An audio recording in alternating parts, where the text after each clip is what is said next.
Welcome back to Gaelic Games Fan TV. It's definitely something I still need to get used to, but there we go. Welcome back to Gaelic Games Fan TV, and I'm joined here by Seamus Brady from Clough, who's of course, as you would have known from previously, as Play On GAA, but of course he's rebranded his page for the same reasons, obviously, that I have and most other people have. But we're here obviously to preview the All Ireland quarterfinals, mouth-watering quarterfinals, probably the most anticipated quarter-final draw there has been in God knows how long, to be honest with you. A long time, as a matter of fact. Like the quarterfinals this weekend, every game has its own unique story, in my opinion. Derry and Cork, you think of the history between them two, going as far back as 1993. Armagh and Monaghan, two sides who know each other inside and out in Ulster. Kerry and Tyrone certainly needs no introduction. Tyrone's record against Kerry down the years, and in particular, that 2021 All-Ireland semi-final stands out. And Dublin and Mayo, I think, again, no introduction needed. Dublin and Mayo tend to play each other. I think this is like the 9th time or 10th time they would have played each other since 2012, if you count all the replays in there as well. So absolutely extraordinary stuff between Dublin and Mayo playing each other once again. So I suppose, first of all, Seamus, how is life? And I suppose I'd imagine you're as excited as any other GA fan for this weekend's quarter-final action, because some games on show. Yeah, no, I absolutely can't wait for this weekend, Darren. Thank you very much for having me on again. And I always make the same mistake. Like, I put up a couple of videos last week, and only after putting them up, I said it to Luke after. I said, did I say Play On GAA there at the start, or did I say on Clough? And then went back and had a look at them after, and sure enough, I'd gone with the old tried and tested. But yeah, getting used to the new era on Clough now on Gaelic Games Fan TV.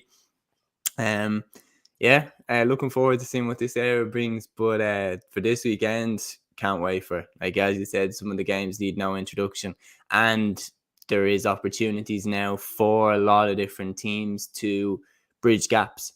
Like, you're looking at, it's been since 2012 since Cork have been to an All-Ireland semi-final. It's been since 2005 that Armagh have been to a semi-final. Like, huge opportunities for these teams to bridge gaps this weekend, and can't wait to see it. Yeah, like a morning podcast. This is the first. We haven't done one of these now in quite a while. But good morning to you too, Rory.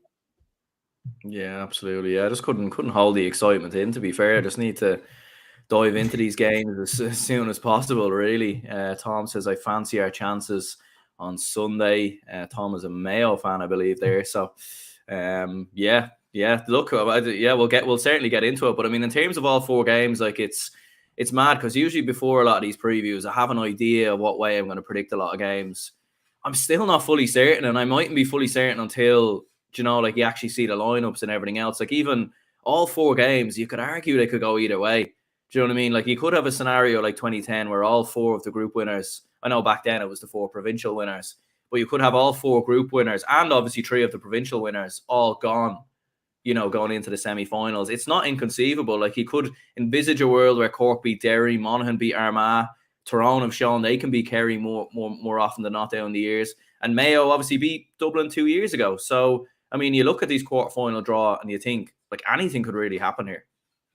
Yeah, I mean, it's one of those things that I think the way you put them, I think it goes in order of what I think is more likely. Like, being completely honest, I think Derry have to be favourites against Cork, even though Cork have been really good. But here's the other thing.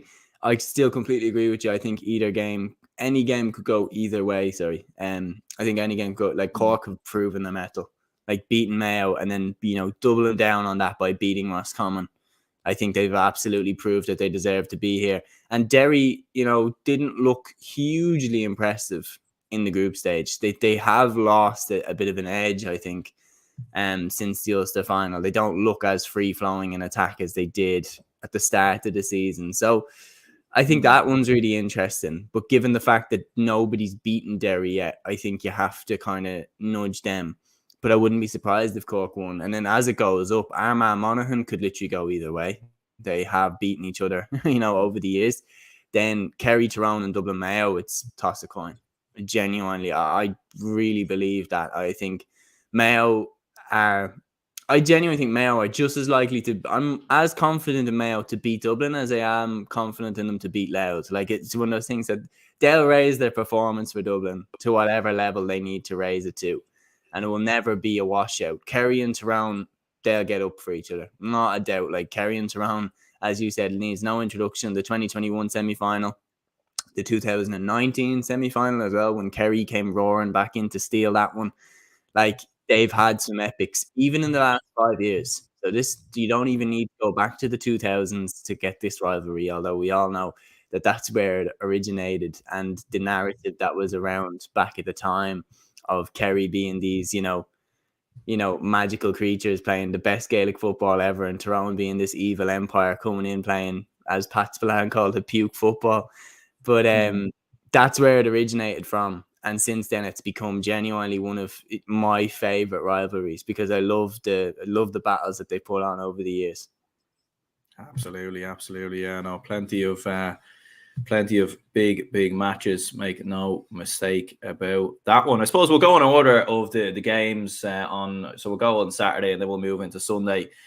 So Derry versus Cork is obviously the first game. Maybe first of all, actually, I've seen on Twitter a lot of people not happy with the 2 quarterfinals on Saturday being on GAA Go, and the fact that Kerry, actually, they've only been televised once on national TV all year, which for an All-Ireland champion is quite unusual. Like, you very rarely see that. Now, I would have to say, I think probably a big reason to do with that is the fact that Kerry have been in Munster, and there hasn't, are you going to put Kerry Tipperary on TV? You're not going to. Do you know what I mean? You're not going to put that on TV. Kerry Clare, okay, Munster final, you are. Kerry Mayo was obviously on GAA Go. I suppose, yeah. What are your thoughts on the fact that you have 2 quarterfinals on GAA Go on Saturday? Well, I think I seen it at the start of the year. I remember seeing when the original GAA Go fiasco broke up a few weeks ago, I think it was now, even though it feels like a long time ago. But I think it was about a month ago that the GAA Go versus Sunday game thing was really kicking off. And it came out, I think I seen something that was like GAA Go has to make up a certain amount of games. They've already agreed to do a certain amount of games. And back then they'd already agreed to take on 2 quarterfinals. And I think it's one of those things that, if you are to be brutally honest, I think that they looked at it and said, right, Dublin and Mayo there, given the games that those have played, RTE and the Sunday game, and the GAA decided, right, that's our main event. We're putting that on Sunday as the big one. And you have to give Saturday some weight. You have to give people a reason to turn up on Saturday. You have to give people a reason to tune in on Saturday. Kerry versus Tyrone, I'm sorry, is too big a game to be a curtain raiser. It's too big a game to be the first one out. So they have to be then on the Saturday.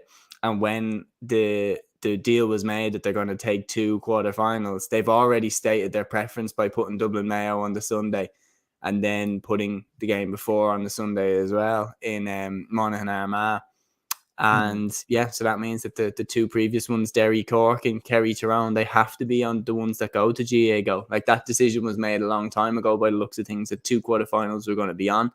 I just wish they were on RTE. I wish that they were easily accessible to everybody in the country to watch, but it's not the world that we're living in right now, unfortunately. And if you go back through the years, like, RTE haven't shown all 4 quarterfinals. Like, they haven't down through the years. Like, I distinctly remember in 2011 watching Mayo versus Cork in the All-Ireland quarterfinal on TV3. I distinctly remember that. So RTE weren't showing all 4 quarterfinals back in 2011. This was before the Sky Sports deal. So I think the quarterfinals, they give out as like the big game to the other streamer, because from the semi-finals on, RTE take over. And I think this is the last big one that they sacrifice to whatever other broadcasting channel is also showing the games. But I wish that RTE was showing these games. I really do. Yeah. No, I do agree as well. Like, in previous years, like, Sky have had rights to 2 quarterfinals. I think they Derry, Clare, and Cork, Dublin last year, which obviously weren't as big as the 2 games on Saturday this year. In fairness, like, both those 2 games were quite one-sided. But yeah, like, it's obviously not ideal, but I suppose that's just the way it's been.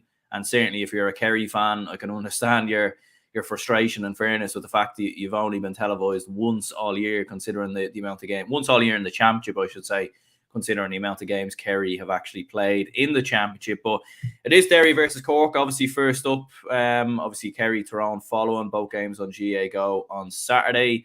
As I was saying there, very fascinating game, very interesting game. Repeat of the 1993 All-Ireland final, which went the way of Derry. Last time these two played each other in the championship, I believe, as well. I'm open to correction there, but I believe that is the case. So, big game. Cork obviously coming in with a huge amount of momentum following wins against Roscommon and Mayo. And Derry sort of, again, going under the radar, like only been beaten once all year. But like in the group stages, probably had very little test against the likes of Clare and Donegal. Monaghan, obviously, they drew it on the opening day. So like it's an interesting one for Derry. They had plenty of tests through Ulster, but they've sort of gone under the radar, and there isn't really much talk about Derry at the minute. Yeah, and I think they'll like that. They'll like that there isn't that much talk about them. I think one thing that is getting slept on in this build-up when people are talking about this game is, let's not forget, Cork pulled back a huge deficit to draw with Derry in the last round of Division 2. Like, this is a Derry side that was cruising to top the table, and, you know, they'd beaten Dublin and they'd won all their games in Division 2, and they were on top of the world, and I think they were 7 points ahead of Cork, and Cork still pulled them back. So Cork have shown that they can mix it with this Derry side. And if you were saying, well, Derry took their foot off the gas, Derry did not take their foot off the gas at any point during the Allianz League. Like, Conor Glass was finished playing for Waddy Glen for 10 minutes and he was back in the Derry team against Limerick. Like, so no disrespect, but Derry would have won that game without Conor Glass, but he was still put back in midfield against Limerick. So it's one of those things that Derry have taken the year super seriously since the start, and Cork still were able to compete with them. And now going into the championship, the one thing that Cork have is they have momentum and confidence in a period where Derry have, you're right, just quietly tiptoed away. Like, the atmosphere in Páirc Uí Chaoimh when Cork beat Roscommon was electric. They really were delighted that they got that victory, and you could tell, like, the final whistle, like the fans jumping up and everything, like, it was a sight to behold. It was a real, you want an indicator that Cork football is on the way back, there's your indicator. Like, the scenes at the final whistle, Cork were really pumped, but at the same time, not surprised that they had beaten Roscommon. They weren't in disbelief. They were like, yes, we won, but we knew that we could do that, and we knew that we would do that. Now they're going into this game. I fully believe that they don't even have a hesitation that they can win this game. I fully believe that they believe they can win this game, and they're coming to win this game. Derry, on the other hand, as you said, Ulster champions, and since then they have waned a little bit. They were comfortable enough against Donegal, comfortable enough against Clare. But apart from that, like, since the Monaghan semi-final in Ulster, I haven't been hugely blown away with them. Like, and that's why this one is interesting. And please, I don't even care saying this, Derry, do not wear your red and white stripe in the middle. Just because watching the Armagh Derry game was an absolute pain on the eyes. It was like, who let Derry go out in that jersey? Who made that call? And then, please don't do the same thing again. Yeah. You probably see Cork wear their away jersey. In fairness, I did make an error, as GD says here, is Cork Derry not on Sunday. It is on Sunday, so apologies there. It's early in the morning, so I've got a bit carried away. So Cork Derry's actually on the Sunday. It's actually I think it's the game before the Dublin Mayo game, but we'll continue to preview it anyway for now. Tom says Cork have come from nowhere. I fancy them, still not convinced about Derry, and Dylan says Cork 115, Derry 117. I think Derry will be a tiny bit too strong. What I was thinking is that, like, for Derry, it's sort of an awkward one because Cork will sit in, they'll sit deep, they'll try and frustrate Derry. Like, they'll try and play Derry at their own game. Like, I feel like Derry would have nearly been more suited to play a team like a Mayo or maybe even a Tyrone, where they would have sat back, they would have had every man behind the ball, and they'll still probably play like that anyway. But it's just going to be a game of cat and mouse. And you saw, like, in the Cork-Roscommon game, Roscommon were the team with the majority of the ball, the majority of the possession. And it sort of didn't suit them in some ways, like, because under Davy Burke, Roscommon have sat in a lot of the time this year as well.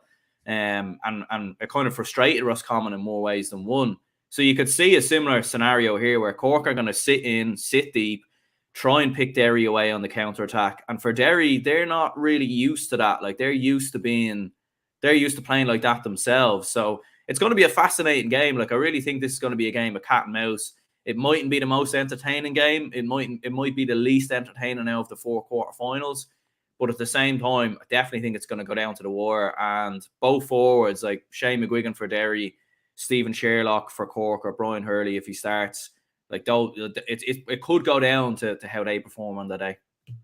Completely agree. I agree with everything that you've said. I think styles make fights, as they say, and Derry would have, in terms of a style matchup, I think they would have rather to get a Mayo or a Monaghan at this stage. I know that they can't get Monaghan again, but a team that like is more on the front foot, is more attacking, because Derry do like to sit back and say, come on, come at us. We'll sit in our shell here.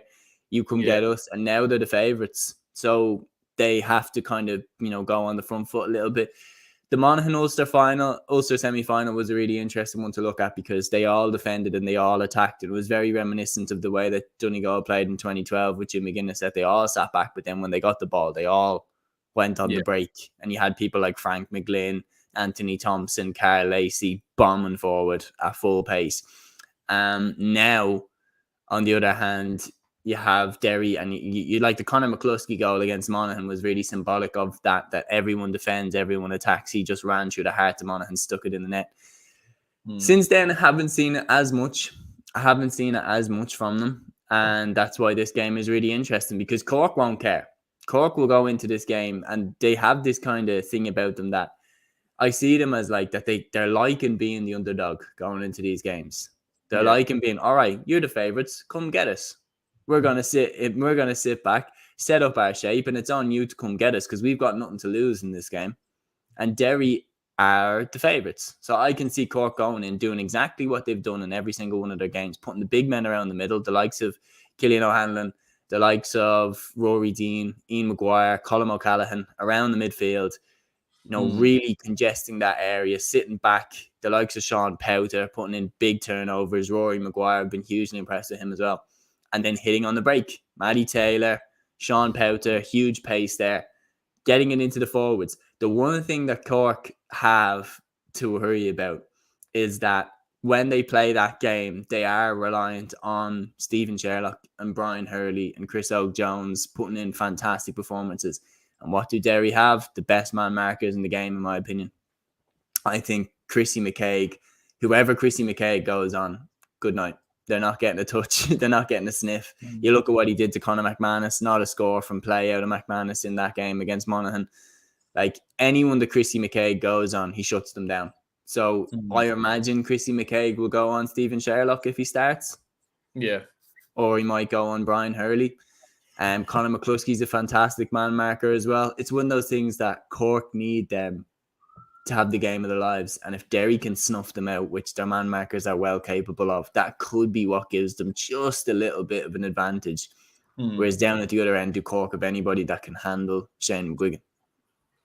Yeah, like, that's the thing. Like, and I suppose Derry, obviously, I know like a lot's been made of their record in Croke Park. Like, they were in the quarterfinals last year and blew Clare apart. Now, I'm sure, look, Clare, the proposition of Clare, I know Clare beat Cork this year, but I think Cork have shown a tremendous amount of improvement since that game, and very much look like a different animal. But I think the midfield battle is going to be very fascinating as well. Like, you're looking at Ian Maguire and Colm O'Callaghan in there for Cork, Conor Glass and Brendan Rodgers for Derry. And I think like around that middle of the park could be where this game is won and lost, because kickouts could be hugely important. And as you said, like, turnovers and like that transition from defense, midfield to attack, like that's for me where this game is going to be won and lost. So how crucial do you think the midfield battle will be? Yeah, as you said, game deciding, because they both play in similar ways, which means that they both have similar principles, and getting dominance in midfield is of absolutely supreme importance. Cork have been able to get the dominance in midfield in the games they've won. Against Roscommon, I thought they had the upper hand in midfield. Against Mayo, I thought they had the upper hand in midfield.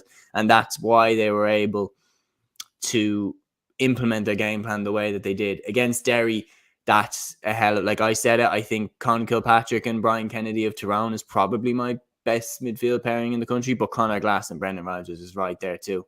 Like, that is a series. You got the power of Conor Glass and the height and the fielding ability, and then you've got the engine of Brendan Rodgers, who literally in that Ulster final, I was like, this guy is genuinely one of the best footballers in Ireland. Actually, now, like, he was just relentless, and I think it's one of those that will decide the game. I really do. I think if Derry can get on top of Cork in the midfield, that means that they'll have them boxed in. And if they even start to implement a little bit of their everybody flooding forward, the game will be played entirely in Cork's half and Derry will pick off scores. If Cork can get the upper hand in midfield, they actually have a good chance of turning Derry over, I feel. Because then if they can do a similar thing to Derry, boxing them in a little bit more, it's that, I think it's that crucial. I think whoever wins the midfield battle should win the game. I think it will be an absolute arm wrestle in midfield.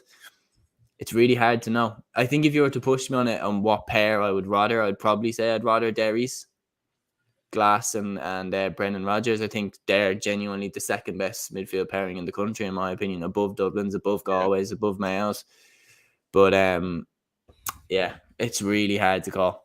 Like, really, really hard. Yeah, like I suppose Derry have done it at a higher level. I know Derry and Cork are in Division 2 this year, but They Derry haven't done it in Croke Park yet, though. That's the interesting thing. The two times they've got to Croke Park and played top teams, Galway and Dublin, they've been smashed. Like, that's just the truth. So I'll be watching this one with keen interest, because if Derry win this game by a point, then I'm still not convinced that they can go and beat Dublin. I'm still not convinced they can go and beat Tyrone in Croke Park. Yeah, because obviously in Ulster, like, obviously much higher pitches and everything else. Like, it'd be interesting, all right, to see. Like, and obviously Shane McGuigan, as we've seen, you know, was excellent against Clare in the quarterfinals. But you know, like, I think Derry have been quite hugely reliant on him at times. Like, you're obviously looking at the Cassidys and Benny Heron and these lads to obviously chip in and contribute along the way. But ultimately, then, in terms of a prediction, like, what are you thinking? I mean, I think this is going to be an absolute game of cat and mouse. Who flinches first? I think this would be, like, if this was a boxing fight, it would go decision. Like, no one's gonna overextend, and maybe in the final 10 to 15 minutes, you'll start to see it open up, especially if one team are leading by 3 or 4 points, or if there's a goal that goes in. Like, you know, I think it will open up the more the game goes on, but I think it will be cagey, it will be close. But what are you thinking? It's so hard to call, but I think the way that they both play very similarly, I think I agree with what you said earlier on, that this won't be one for the purists. It won't be one to watch if you're expecting a big scoreline. I think it will be a real, exactly as you said, if it was a boxing match, it would be a decision. They'll both kind of watch each other very closely. There'll be a lot of hand passing across the field. There'll be a lot of picking their moment. And my thing is, in a game of picking off your scores and being used to striking when you have the chance, Derry have been doing that for longer than Cork have. They're more used to, you know, picking their moments. Shane McGuigan, I think, will be absolutely a catalyst for that. If Cork can get a handle on him, they win the game. I think it's as simple as that. That's one of Derry's big flaws, that there's a clear number one threat there. Shane McGuigan is the guy you need to stop. But if I probably would just say Derry by 2. I am sorry to, like, genuinely to all Cork fans. I probably would just say Derry by 2, because I think it will come down to a game of who can pinch the scores when they need to. And Derry have been playing this way now since 2020, 2021. So I think they're more used to this style of football. I think if this was 2 years down the line, I'd say Cork might be able to turn them over. And I still think they could turn them over now, but I would just probably edge it towards Derry. I think it's one of those, if I was to place a bet, I'd go Cork. If I'm to place my life, I go Derry. Yeah, like, I have a sneaky feeling about Cork, to be honest with you. I just think, like, they're coming in with a huge amount of momentum, having beat Roscommon and Mayo. Like, the way they've been playing, they're set up to a T. I think Kevin Walsh, John Cleary, that they'll know exactly who Derry's shooters are going to be. They'll have a game plan for Shane McGuigan. And I think if you stop Shane McGuigan, you go a long way to stopping Derry. You know, the same could be said about Cork, like, in terms of Stephen Sherlock or Brian Hurley, but those players haven't always been at their best, and Cork have still often been able to get the job done. You've got Conor Corba, who's coming back as well. And I think one thing that doesn't get mentioned about Cork is that I think their defence is criminally underrated, in my opinion. Like Tommy Walsh in there has been excellent. Daniel O'Mahony, Rory Maguire, Maurice Shanley as well, I think has done a great job. So I just fancy Cork to ever so slightly nick it by a point or two. I just think they're going to have the jump on Derry. I think they're going to start the game quicker. They're going to be sharper, faster. It's been a while since Derry have had a big competitive, hugely competitive game. He goes far back as the Ulster final. I know they had that competitive game against Monaghan, but there wasn't as much jeopardy really on the line in that game, or it didn't seem to be that way going into that game. So I just fancy Cork to nick it. Could be wrong. And as I said before, you could predict anything in these quarterfinals. One thing I would say is that you'd be surprised to see a heavily one-sided game in any of the four. But I just fancy Cork to ever so slightly nick it. Mikey says I'd love to see Cork beat Derry. Yeah, look, I mean, maybe some fans would love to see Cork beat Derry. It wouldn't really bother me who would go through. But for Cork, it would be great to see them in there, in fairness, and I do fancy them to ever so slightly nick it.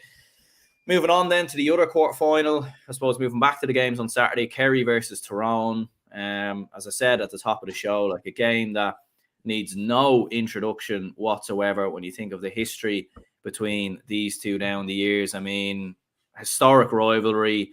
The game obviously in 2021 stands out when Tyrone obviously came into the game having COVID, or did they have it? I don't know, but they came in obviously, and at one stage they were eliminated from the All-Ireland. Like, people forget they were actually kicked out of the All-Ireland, and Kerry had progressed, but then Tyrone appealed it and came back and beat them and beat Mayo as well. But yeah, what a cracking game this proves to be, and so much on the line here. Like, you think of it as well, Tyrone have beaten Kerry the last 2 times in the league as well. So like for Kerry, this is a big one, isn't it? Because if they lose this, it will just be one of them things where Tyrone just 100% have a number on you. Like, yeah, and it's one of those things that the Tyrone just are the boogeyman for Kerry, no matter what. No matter how many times Kerry beat them. Like, Kerry beat them, I think it was in 2015 as well, in the All-Ireland semi-final. They beat them in 2019 in the All-Ireland semi-final. And then Tyrone beat them in 2021, and everyone's saying, Tyrone again have Kerry's number. Like, isn't those things that Kerry can beat them 100 times, and yet every time that they play Tyrone, 03, 05, 08, they'll all come back. All the memories will come back of when Tyrone just got the better of them on those days. And that's why going into this game, like, those games are why these games are so looked forward to, because of those rivalries in the 2000s, because of the cracking games in the 2019, 2021. Look, Kerry are different since 2021. But then again, have they reverted a little bit? Because, like, let's be honest, 2021, the reason that Tyrone won the game, one of the main reasons that Tyrone won the game was they were able to go straight down the centre of Kerry's defence. And they did, and they took their chances. Conor McKenna sticking away 2 goals, I think it was. And I know Colin McShane, did he get one as well? But it was like one of those things that, Kerry were just so open down the centre of their defence. I remember one of the goals, a Tyrone player went literally straight down the middle. And in 2022, Kerry tightened that up. Tyg Morley was put out and out sweeping across. Jason Foley upped his form a lot. The defensive system that they brought in there with Paddy Talley, they got a lot better at the back, and they won the All-Ireland. But they didn't play Tyrone in the championship that year. Tyrone were taken out quite early. And it's one of those things that Kerry maybe didn't get Tyrone. So this would be interesting to see how they get on this time. And interestingly, I think their defense has looked way more open than it did this time last year. You look at how many goal chances did Mayo have in that first round of the group stage. Mayo should have, I know Mayo did win comfortably. Realistically, they should have blown Kerry away. James Carr had 2 stonewall goal chances. I think someone else had another goal chance. I think it was Matthew Ruan. And they didn't take them. And like, Kerry looked so open at the back. I guess same thing against Cork. Cork had their chances to beat Kerry. And that's why this is really interesting, because has their defense actually improved since the last time they played Tyrone? Because the instinct is, well, yeah, last year they tightened up and they won the All-Ireland. Okay, cool. But what about this year? this year they've looked quite vulnerable at the back at many stages, and now they've ran into Tyrone again. So this really is the litmus test for the defence. It definitely is. It definitely is. And just looking at some meetings between Kerry and Tyrone down the years, you can see the All-Ireland head-to-head record between Kerry and Tyrone. So obviously 4 apiece in terms of the championship. Obviously Kerry's with the first win in 1986, and then Tyrone coming back with those 3 wins, obviously in the 2000s. But Kerry putting things right in 2012, 2015, and 2019. But then obviously Tyrone getting the better of Kerry in 2021 with 3 goals, and they're very much proven to be the difference for Tyrone on the day. And as you said there, like Tyrone were so effective against Kerry a couple of years ago with Conor McKenna, with Cathal McShane. Like obviously for Tyrone, things have shifted a little bit. Like there is no Conor McKenna. Cathal McShane isn't really featuring much at all, to be honest with you. I haven't heard much about him at all, whether he's coming off the bench. I don't even think he is. So you're looking at it and thinking on the flip side for Tyrone, they've had Dara Canavan, who's been in superb form. Rory Canavan has obviously been excellent as well, got his first goal in the championship as well, obviously in the last game. Darren McCurry, when he starts, is in great form. So Tyrone have plenty of ways to hurt Kerry, and you'd imagine like they'll go with the exact same game plan they set up in 2021 and the last 2 times in the league, which is obviously press up on kickouts, try and force Kerry to the sides, and just work on those turnovers. And that's ultimately what Tyrone will try and do, and that's what was effective in the past, and that's what they'll try and do again, you'd imagine. Yeah, and as you said, like their goalkeeper is the same, their defence is the same, their midfield is the same. I'll throw this back to you. Do you think their forwards are better now than they were in 2021? I don't think so, to be honest. I think they had more options. Yeah, I think they had more options in 2021. Like you had more players who could come off the bench. But you see, Dara Canavan was coming off the bench in 2021. I know that he wasn't as good as he is now. Like now he's really hitting top form. But yeah, I do agree with you. And I feel like they had more players in better form. Like McGeary was in better form. Noel Sludden was in better form. Conor Moyler was in better form. Like whereas now you look at it and think, right, McShane coming off the bench was a game changer. Yeah, and like Dara Canavan, all right, fair enough. He's improved like hugely. Obviously, he was much younger a couple of years back, and Rory Canavan's come in, added something. To be fair, they still have the likes of Matty Donnelly knocking around, and Darren McCurry obviously is probably still in the same type of form, but I just don't think they have the same firepower.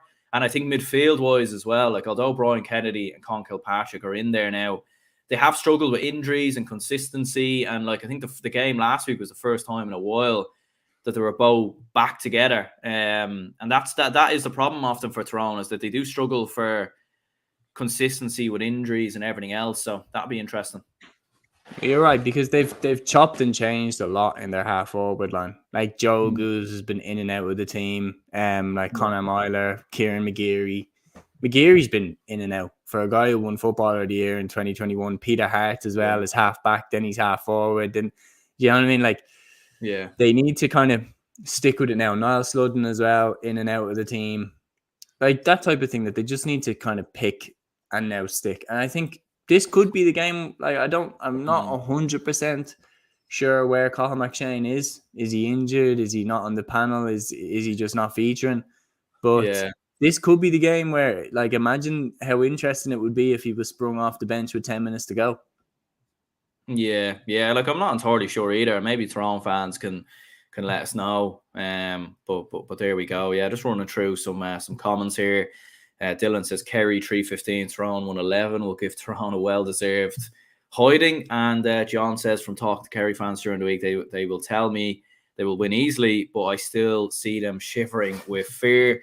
Liam says, I think Kerry need a game like this to kickstart their year. If they win this, they'll be hard to beat. Think it's an ideal draw for them. I would say the same actually about Dublin as well in that same, but we'll get on to them later. Tom says, tough to call, but I'll go for Tyrone. Kerry too dependent on a couple of players.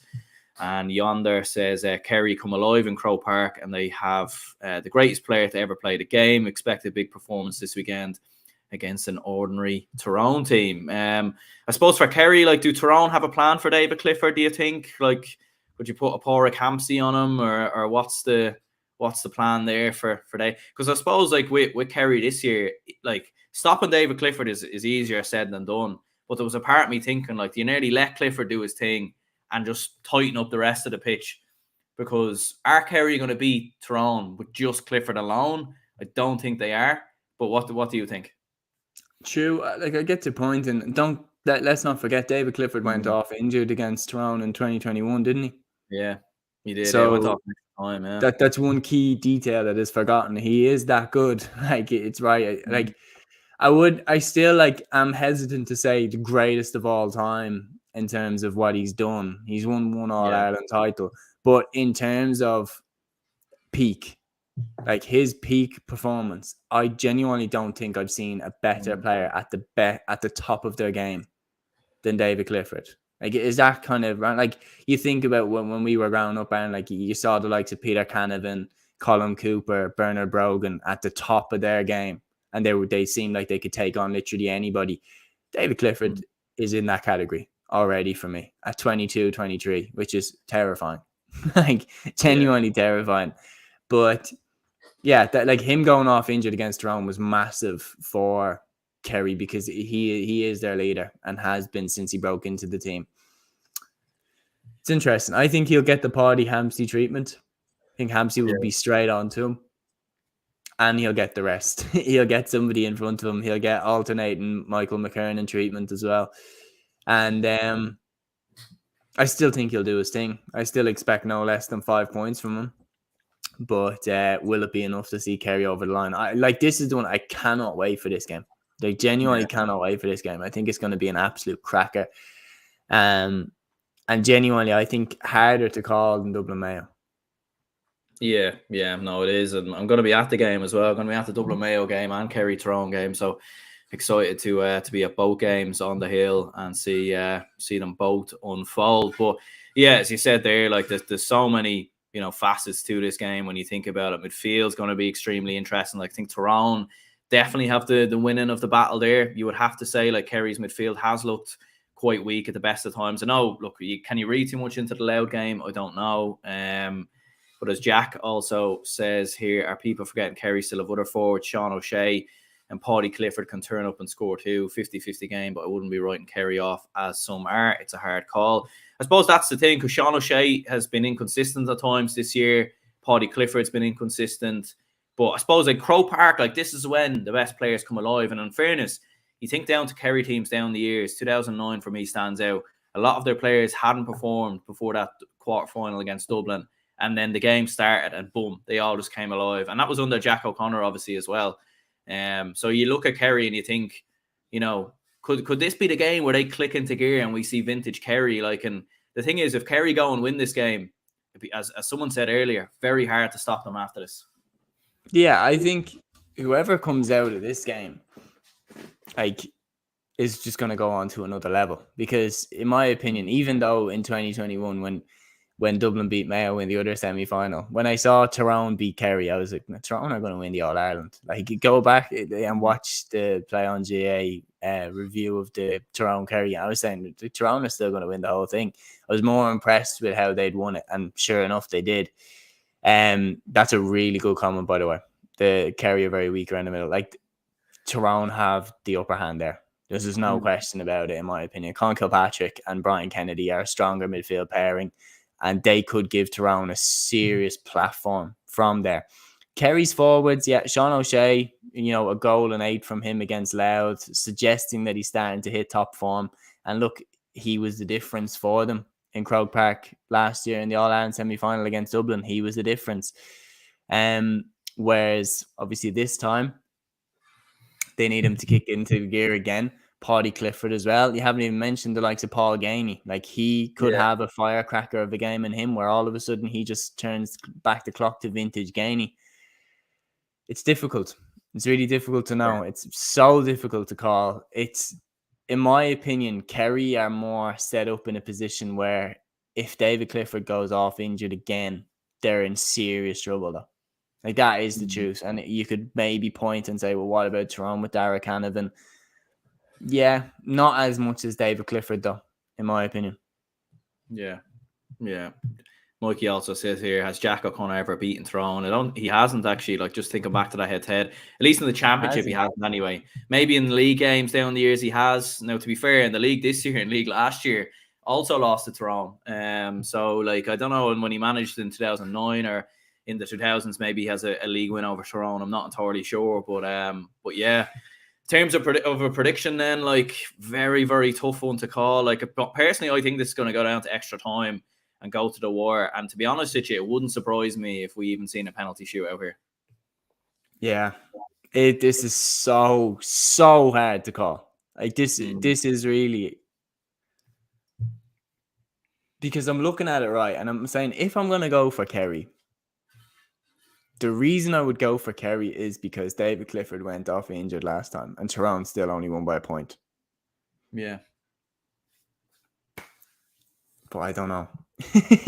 I really don't know. The problem is if Tyrone, like you could say they've regressed since then, though. Like they've lacked a lot of consistency. Like when you look at Tyrone, like they put in a great performance against Donegal, but a week before that they were very poor against Westmeath and nearly got knocked out of the championship. Now I know when you look at Tyrone teams through the history, that's actually how it has been. In fairness, like they lost. I remember that game in the league against Kerry before the 2021 championship where they conceded 6 goals and they got absolutely hammered, and then they went on to win the All-Ireland and no one saw it coming. So 2008 as well, Aaron. 2008 they got knocked out by Down in the Ulster Championship, scraped through the qualifiers, and then quarter-final against Dublin they turn up and absolutely put in a masterclass and go on to win the All-Ireland. Yeah.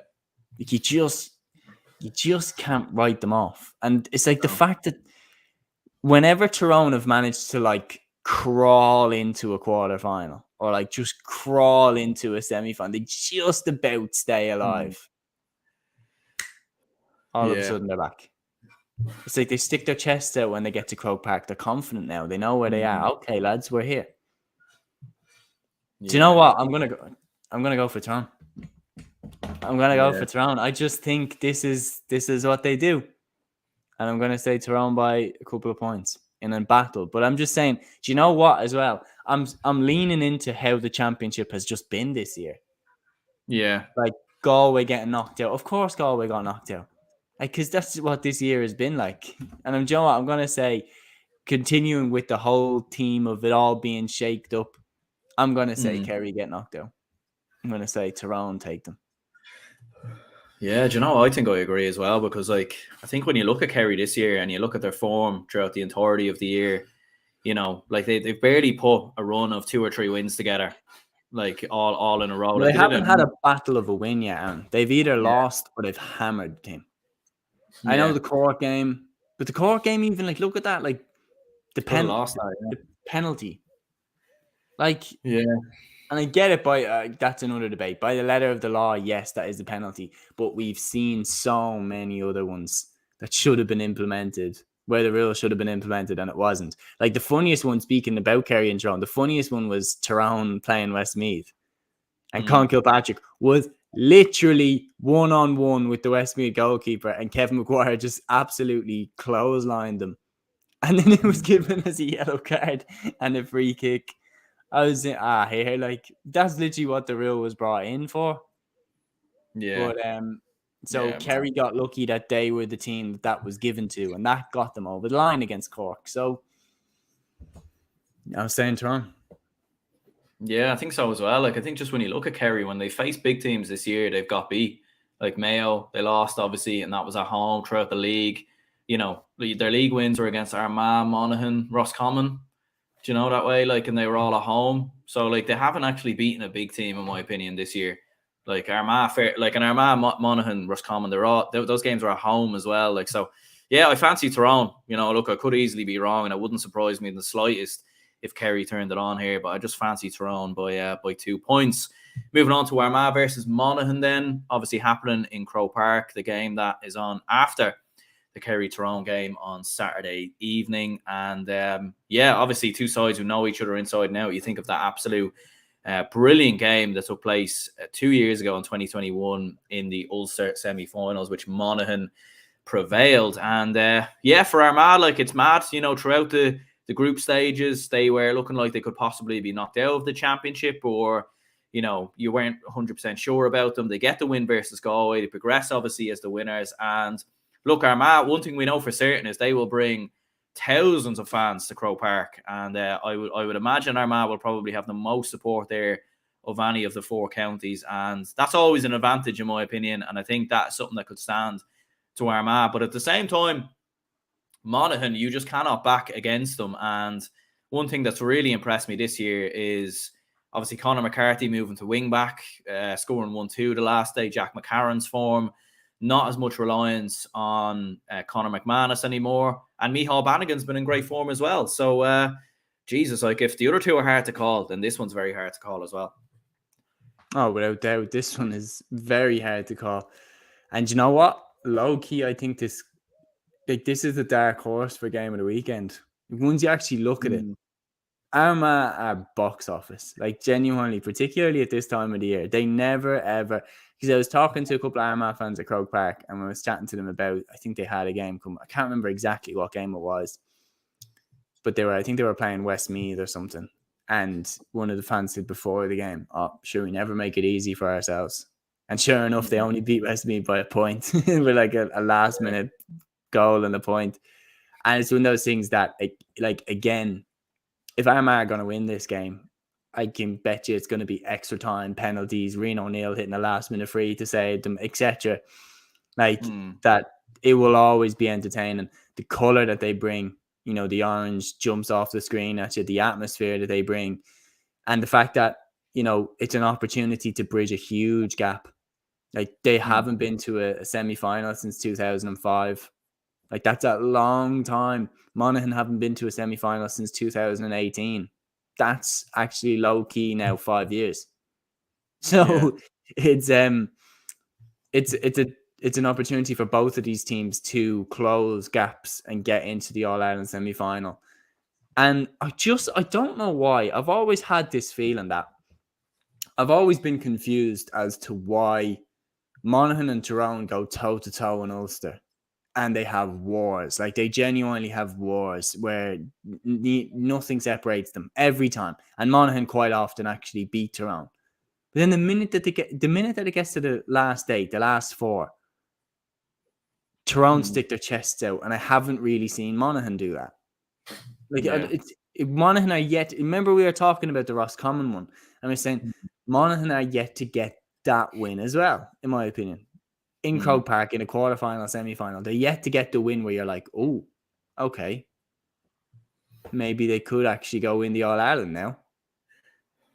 Yeah, like that's the thing. Like with Monaghan, like I think they're a little bit different though this year. Like they're not under Banty and Malachy O'Rourke. They were always very conservative. They kept the ball for large parts. They were set up like a lot of Ulster sides where they were very defensive, hitting on the counter attack, low scoring wins. Like this Monaghan side, from what I've seen anyway, are far more attacking. They play far more on their front foot. And they're really like using the benefits of the players that they have. Like you're seeing the best of Jack McCarron consistently. You're seeing the best of Conor McCarthy now, who's been very good at club level, but hasn't always been consistent at inter-county level. You know, the sort of, I suppose you would say, the responsibility that was often there on Conor McManus is now shifted more so around the side, and you're seeing other younger lads step up and produce big performances as well. And that's the thing about Monaghan, is that I think they're primarily suited to Croke Park now, in my opinion. I think before them playing in Croke Park was always a bit like Derry in some ways, a bit of their style wasn't suited there. But I think now with their footballers and the way they play football, they're very suited for Croke Park. I think Armagh as well, in fairness. And I think it'll be interesting to see Armagh's approach, because Armagh have been very defensive this year in comparison to last year.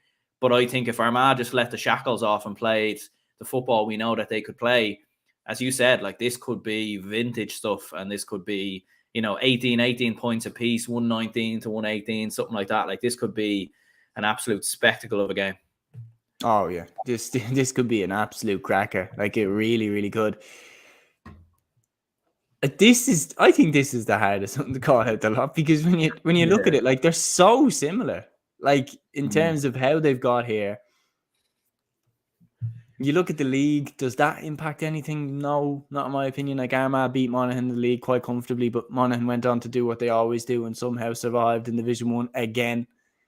And Armagh went down. A better team that day as well. And Armagh went down. Like, so, oh, this is so hard. Oh, I don't know. I feel like what you said has kind of convinced me a little bit more. I feel like Monaghan might take it. It's really hard to say. It's just Yeah. I'm not Yeah. even analysing the game now. I'm getting too caught up in how hard it is to actually pick a winner. But yeah, when you look at it, like Armagh, like looking through their games, Armagh dropped the ball against Westmeath, nearly got beaten. Weren't that great against Tyrone, but then they pulled it back in the last game against Galway, got the victory. Yeah. How much confidence will that give them that they've beaten? Do you know what I mean? Yeah. Kildare, like Monaghan scraping over the line against Kildare as well. And I know you're talking about Monaghan being more attacking, but let's be real, that was a low scoring game. 111 to 13 points. Yeah. It's Yeah. Like really hard to call this one. it is very, and like what worries me about Armagh is like as a few people have said here, like we'll run through some comments in a moment. They've all frozen me here for some reason, but indiscipline I think could be a big factor from an Armagh perspective. And like for Armagh, like I find they're a very emotional team. And I see that Yes. even on the sidelines. They're very emotional. They get caught up way too much in the moment, whether that's because of the amount of supporters that are there. I've seen that versus Derry as well at the end, where there were 2 points up in extra time, and rather than slowing the game down, taking time with kickouts, they were just rushing and they just wanted to get the ball and go straight down the other end and win the game. You know, even in That was the normal most time. crucial kick out of the game. Ethan Rafferty Yeah, boomed it on top of Conor Glass. I was like, what are you doing? Like, yeah. And I know a lot of people have gone mad with the Armagh celebration at the end versus Galway. Well, like in some ways, it like I don't know. I don't think you'd see other counties celebrate as much as Armagh did right there. Mayo. Yeah, Mayo probably would. To be Yeah. fair, yeah. Mayo won a semi-final and Yeah. celebrated like they'd won the All-Ireland. Yeah, and I could be wrong now, and Armagh have more than capable of winning the game. But I fancy Monaghan. I fancy Monaghan to nick it by a point in extra time again. I do agree with you. Like, I think Armagh sometimes beat themselves. Like they get too get too caught up in the moment and do something completely rash. Like I still maintain this. They made 3 mistakes against Derry that cost them the game in the last few minutes. Rafferty putting the kick out on top of Glass is number one. Rory Grugan calling the mark when he was miles out from the goal. That's another one. And Rian O'Neill fouling Shane McGuigan to move the ball in closer to the goal. Hanging on to McGuigan when he was miles out, which then the ref moved it in. McGuigan then had a shot at the post and nailed it.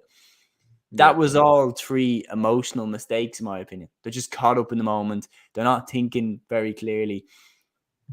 But then again, you could say this. Are they more used to being in the fire then?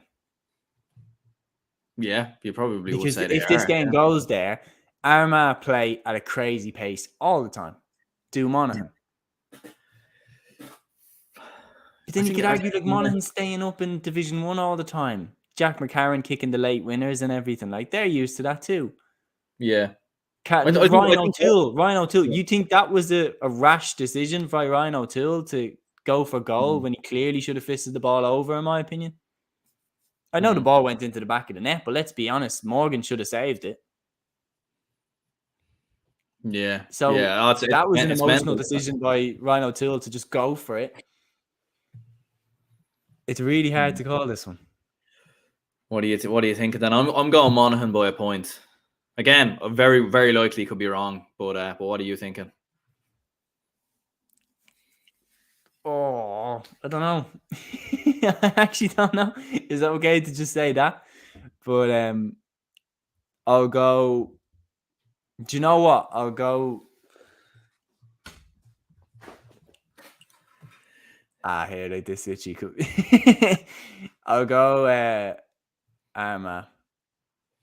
Screw it. I'll go Armagh.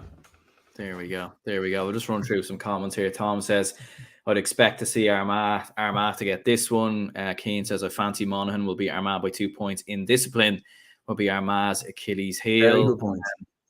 Mikey says Monaghan by 1. I actually think they're primed for an upset.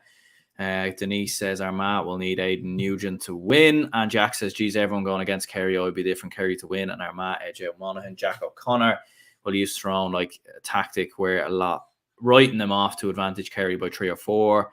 I think most people are writing Tyrone off, though, to be honest with you. And I think Tyrone might use that. But there we go. Keane says Kerry to come good and beat Tyrone. There we go. There we go. I suppose we're 55 minutes in, and we might maybe be moving to, well, what will be me and yourself's main event anyway. Dublin and Mayo, two sides who have a huge history, really, when it comes to the All-Ireland Senior Football Championship. And I'll just get the head-to-head record up here between Dublin and Mayo down the years, because it is some head-to-head record, as you'll see there. Mayo, interesting enough, have only beaten Dublin 3 times in the history of the championship: 2006, 2012, and of course 2 years ago in 2021. You look at the amount of Dublin wins in there, especially all the big games as well. The 2013 All-Ireland final, 2015 after a replay, 2016 final after a replay, 2017, 2019, 2020. Mayo eventually getting revenge in 2021. Like, I mean, where do you start when it comes to Dublin and Mayo? Because to be honest with you, there's so many facets to this game, and I've no idea which way this will go. Like, it's just going to be, I think this is going to be a bit of a mental game, to be honest with you. Oh, it will be. And Dublin and Mayo don't do anything different. It's always crazy from one period, and the Mayo fans are going to bring it.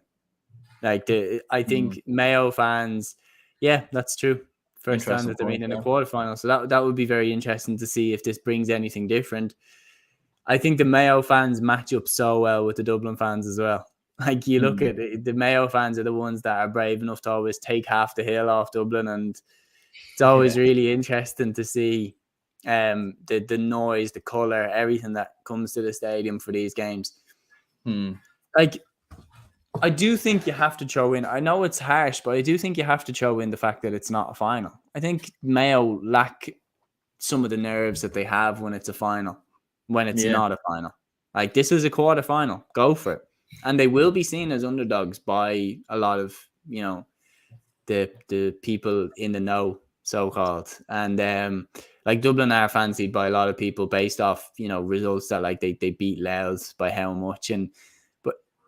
Have you been that impressed with Dublin? Like, no, not at all. And, like, to be honest, I'm actually very worried about Dublin going into this game, because I think we're there for the taking. I really think we're there for the taking. Yeah, like, when you look at Dublin's record against Division 1 teams this year, and we'll count Derry in that, since they've gone up to Division 1, they've 1 loss, 1 win, and a draw against Roscommon.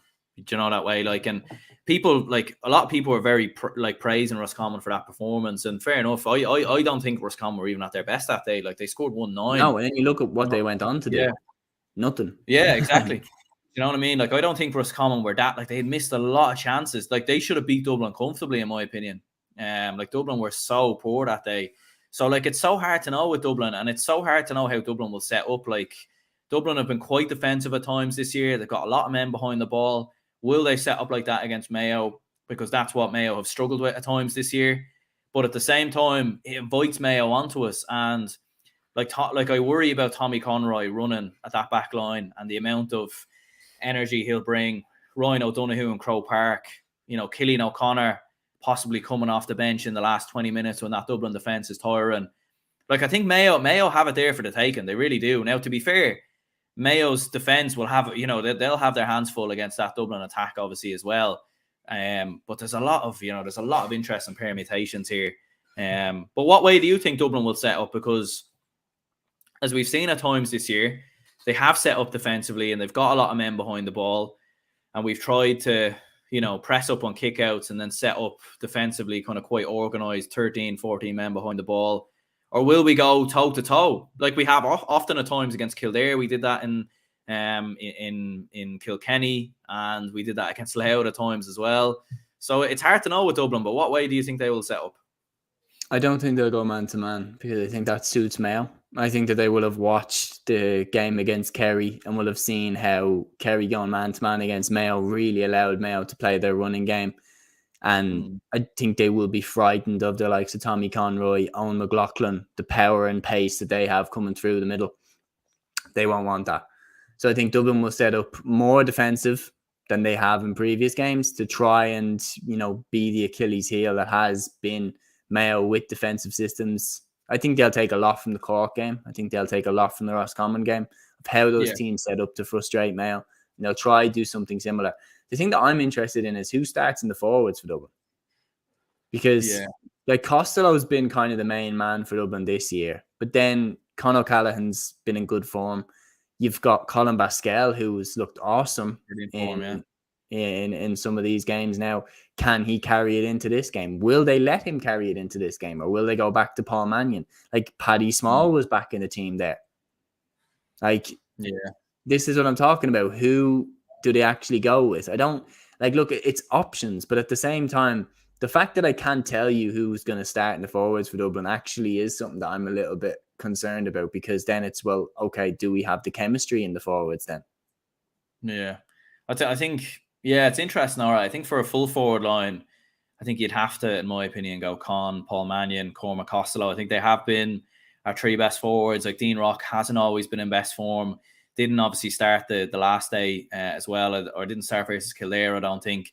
Been in now the side, hasn't always started. I think he'd be a good option to bring off the bench, maybe with 10, 15 minutes to go. I think Colin Basquel, you start him, he's in brilliant form, has a bit of history with Mayo as well. I think his dad might be from Mayo, or might be from Mayo, so a bit of history there. He was often linked to it. Could he end up wearing a Mayo shirt at some point when he wasn't getting called up for Dublin?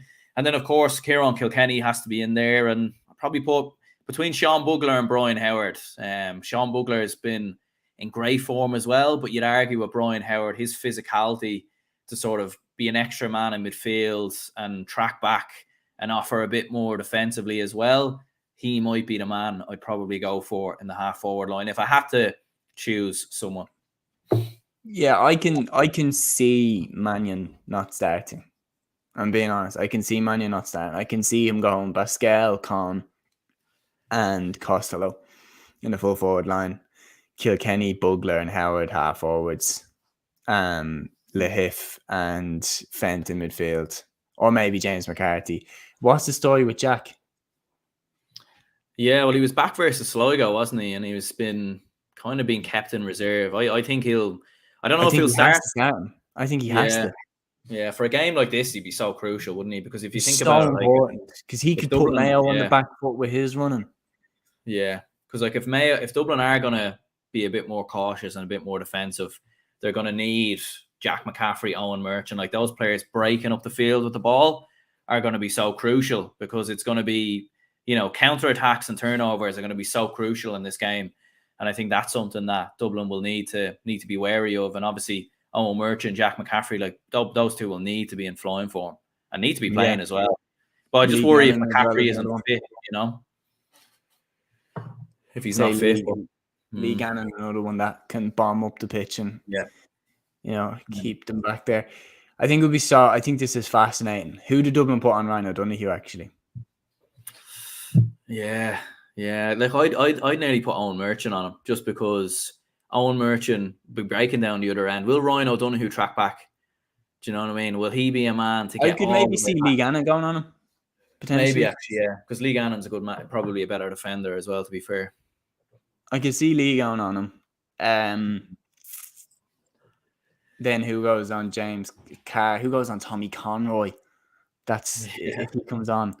Mayo have threats. I can't lie, and Dublin don't have the defenders that they used to have. Like Michael Fitzsimons isn't what he used to be, in my opinion. Yeah. He's still a fantastic defender and has been genuinely. I think Michael Fitzsimons has been the most underrated defender I think I've ever seen. Like he's literally shut down anybody that he goes on. But yeah, we could really do with a peak Philly McMahon or a peak Michael Fitzsimons in this game. I think, like, will David Byrne go in? I think David Byrne will probably see him going into the other corner.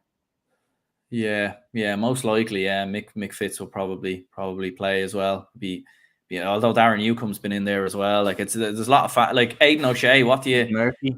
Yeah, Aidan O'Shea is an interesting one as well, isn't it? Like because like Mick Fitz don't have a big man to put on Aidan. No. I could maybe see David Byrne going on Aidan O'Shea. Yeah, and then Michael Fitzsimons going on James Carr. And Lee Gannon going on Ryan O'Donoghue. Merchant going out in the half-forward line, maybe picking up Jordan Flynn. Because Jordan Flynn moves around a lot. Denise was saying here. I was even thinking John Small as well, like because his... Oh, that's a matchup.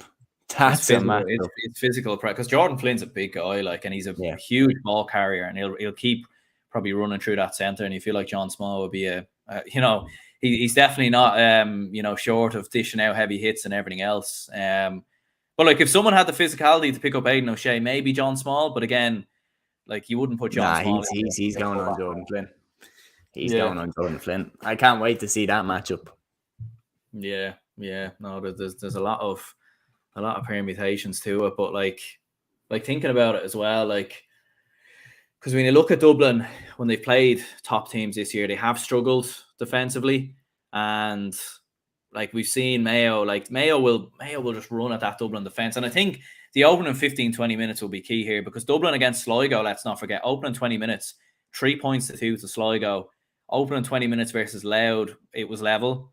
And opening 20 minutes against Roscommon and Kildare and probably the full 70, Dublin were poor. So, like, it's so crucial that Dublin get a good start here. Because if Mayo starts strong and Dublin's confidence wanes and we don't click into gear, like we haven't a lot of the time this year, Mayo could put us under a lot of pressure and Dublin could leave themselves with too much to do. Yeah, I think it's vitally important that both teams make a good start. Because I genuinely think, as well as the game being super close, and this might be a bit of a hot take, I genuinely still think that both teams have it within them to steamroll the other team. I think both teams have this bit of momentum where if they click, they can steamroll any team. Mayo have it, Dublin definitely have it. So I think they'll both be very cautious to stop that. I think the start of the game will be tense. I think both teams won't want to let the other one get off to a good start. And I think it will lead to a very even first half. This is hard to call. Very hard to call. Yeah. But at the same time, because you look at Mayo's defense, and Mayo's defense has been excellent all year. You know, the Mayo thing to do though, wouldn't it? To lose to Cork, nearly lose to Louth, and then beat Galway, Kerry, and Dublin. Yeah, and still lose the final. Still not win. Yeah, they do Tyrone a favour, do Kerry a favour, take everybody else out. Lose to Armagh in the final. Yeah. Yeah. I don't know. Like, I mean, like it'll definitely be a different test for that Mayo defence, who've done very strong. I think one player that needs to be in big form is Kieran Kilkenny. We haven't seen the best of him at times this year in big games, and I think he needs to be on it. He'll get Paddy Durkin. He has got Paddy Durkin a lot. I think he'll get Durkin on him. Yeah, and I think then midfield as well. Fenton in there, Tom Lahiff maybe, and Fenton Ruan is some battle. Ruan didn't start the last day though. He's back in for this one. You can't tell me he's not going to play this game. Yeah, Denise says controversial opinion to some, but I see Mayo win by 4. I see Colm Reap perform to his top standard. That's the thing. Both goalkeepers, Cluxton and Reap, have been excellent in terms of shot stopping at times this year as well. And Reap has also got the freeze in his locker. Yeah, he certainly does. So that'll be an interesting way to look at it. But ultimately then, what do you think? I mean, obviously as Dublin fans, we're hoping for a Dublin win, and we obviously want to see Dublin win. But if we take our Dublin hats off, what do we actually think will happen? Again, similar to all the other games that we've called, you could flip a coin. I think he could go either way. Roscommon, I think, have landed a blueprint to Mayo on how to annoy Dublin. But similarly, they've also landed a blueprint of how to beat Mayo. And I think Dublin will take that blueprint. I think Dublin will go more defensive in this game. They'll get more bodies behind the ball. I think Dublin will edge it out. There we go. Raymond says here, are you going to go to both days? I will be. We'll be at both games. I don't know if I'll be at all 4 matches. I don't know if I'll stick around for Armagh Monaghan or I'll be there for Derry Cork. I'll definitely be there for some of Derry Cork. But yeah, John says, lads, is Con Callaghan fit? I believe he is. I haven't heard otherwise anyway. He was playing the last day, so I'd say he probably will be. John says, Dublin v Mayo, so difficult to call as neither have been convincing, but as a dub, I'm edging it over Dublin. Yeah, like I to be honest, I fancy Mayo, and I know like that's not maybe what other Dublin fans want to hear, but I think I have to be honest. And I did say, like, in my All-Ireland predictions at the start of the year, like I had Dublin and Mayo, and you had a feeling they'd play each other, and I said if they played each other that Mayo would edge it. And I don't know if I've seen enough from Dublin in the championship to suggest that they have enough to be able to get past a team like Mayo, who I do think will be there or thereabouts. And I think the Aidan O'Shea scenario, do we have someone who can stop him? I'm not entirely sure that we do. Tommy Conroy's runs, I think, is like him running at that Dublin defence worries me. O'Donoghue, if he clicks into the form, Jordan Flynn's physicality. I think we have more than enough to beat Mayo in terms of our forward line, but I think Mayo have looked very strong defensively as well. And I think that's the concern, that if Mayo starts strong, Dublin might struggle. And I think I've seen too many sort of edgy Dublin performances where they've been flaky and not looked at their best. Now, what I would say is if Dublin win this game, I think then we can go and win the All-Ireland. I think this is the real test, because when you look at how the semi-final draw will open up, it could very well be Dublin Kerry with there being no repeat pairings. We'll see what happens. But I'd fancy Dublin then, but I think Mayo ever so slightly. Mayo by 2, I think, is what I'll go with. Yeah, I mean, could go either way. That's the honest truth. Yeah, and Denise says here, Cillian O'Connor off the bench will be crucial. And that's the thing as well. Like, Mayo have a good amount of options coming off the bench. Cillian O'Connor, I know Kevin McLaughlin didn't look great the last day, but yeah, like, you know, you've obviously got Jack Carney maybe coming on. So many options. Dublin have options as well. In fairness, Dean Rock, you know, to come on. Yeah, we haven't talked about who picks up Con, who picks up Cormac Costello, who picks up. Do you know what I mean? For Mayo on the other end, is David McBrien able to take Con O'Callaghan? Like, I think you do. I think you do. Yeah, because of the form he's in. You know, Sam Callanan maybe on a Costello. Callanan did a good job on Shane Walsh against Galway. He did. Yeah. No, there's really some interesting permutations or matchups. All right.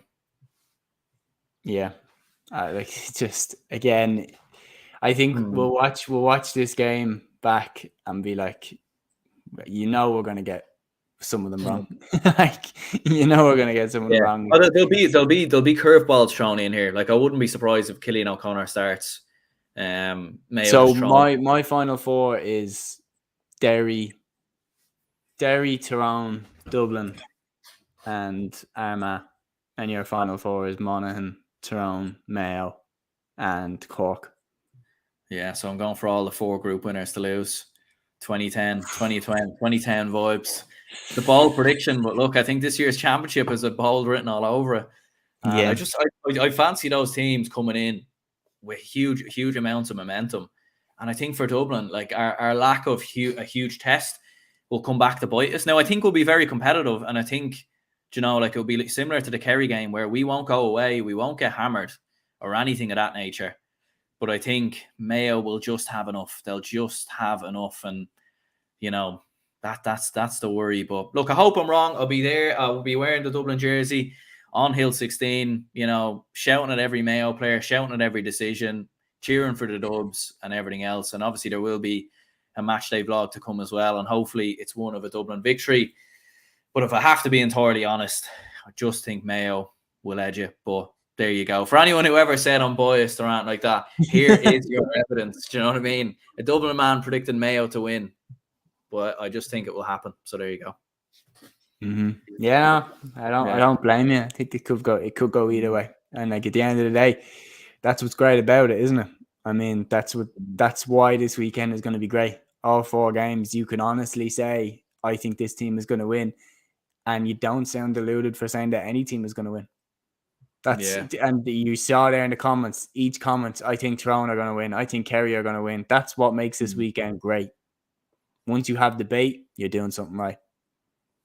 Yeah, absolutely. Tom says you shouldn't have said that, Aaron. You'll put the gook on us. I hope that's the case. I hope I'm jinxing it. You know what I mean? I hope there's a jinx there. And to be fair, a lot of predictions I've made have gotten wrong this year. So yeah, I would gladly take being wrong for this one as well. Denise says Padraig O'Hora on Callahan. I mean, O'Hora hasn't always started, so that'd be a bold one. That would certainly be a bold one. Mikey says Mayo's midfield need to improve drastically. The thing they have going for them is that they don't really have a marquee forward like Kerry. They have 4 or 5 good forwards that can cause problems. Yeah, like, that's the thing. Mayo's midfield has been inconsistent. But you could say Dublin's midfield has been inconsistent at times as well. Like Brian Fenton hasn't been at his vintage best at the best times this year. Now I know we judge him at such a high standard, in fairness, and he is at put such a high standard, and maybe that's why we don't see him at his best. And we've often struggled to put another midfielder in there, like Tom Lahiff's been there at times. Sometimes we play Brian Howard in midfield. Like the midfield has changed and chopped and changed, and that could be another very, very fascinating insight in this game. Oh, without doubt, because it's like I think that Mayo will bring back in Ruan for this game because I think they need Matty Ruan at his best to beat Dublin. Yeah. So Ruan and Fenton will go toe to toe, and then it comes down to the support and act. And Diarmuid O'Connor will probably be in there alongside Ruan, and then it comes down to will it be Tom Lahiff or will it be James McCarthy or will it be Brian Howard? And I think it'll be fascinating, really, really fascinating to see who Dublin go with. Yeah, Denise says you predicted Mayo to win Galway and you were right, hoping you're right again. I certainly hope I'm not right this time.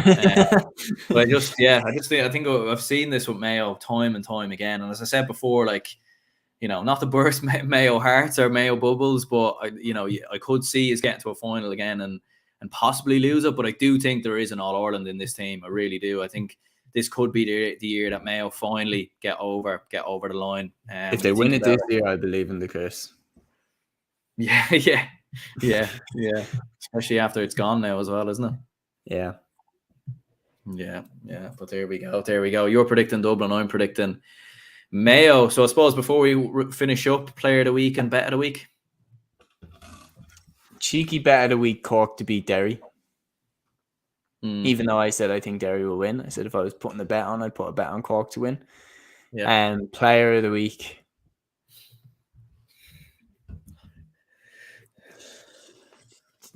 See, it literally could be anybody. Safe bet, maybe Shane McGuigan. Safe bet. I think if Mayo are to beat Dublin, I think Ryan O'Donoghue will have a big game. I think if Tyrone are to beat Kerry, I think Derek Hannivan will have a big game.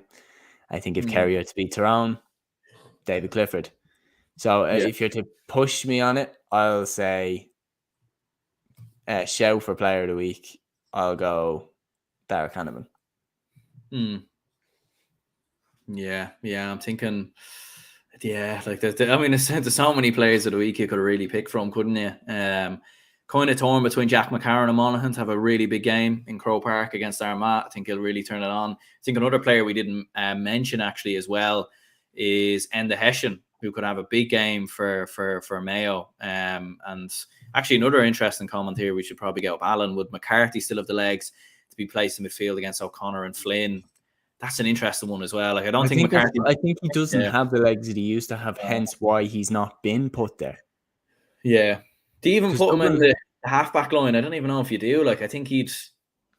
Because Dublin have an issue in midfield. There's no doubt about it. And if McCarthy had the legs, he would be in there because we're sorted in the half-back line. We could play a half-back line of Lee Gannon, John Small, Owen Merchant, or Jack McCaffrey even.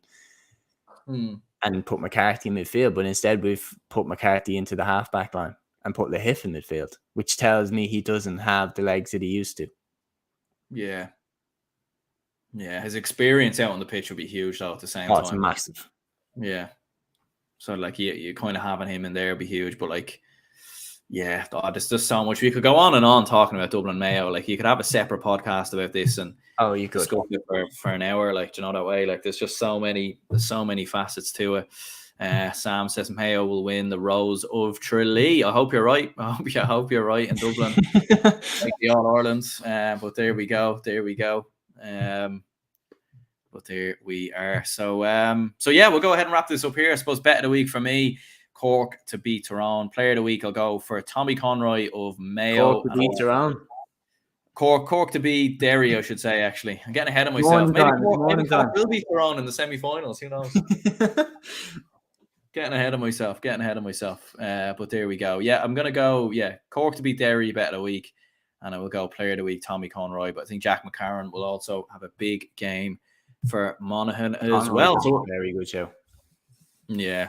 I just fear him running at that Dublin defence. 2021 when he started running at Dublin, that was the problem.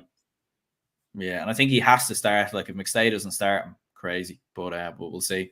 I think it'll have a big impact in fairness. And yeah, because you've seen the Roscommon when they were running as a Dublin defence, even Daniel Flynn when he came on, problems he caused for Kildare. But there we go. We'll go ahead and wrap this up here anyway. Make sure to leave a like and subscribe if you haven't already. Make sure to check out Seamus's podcast, obviously now called On Clithe.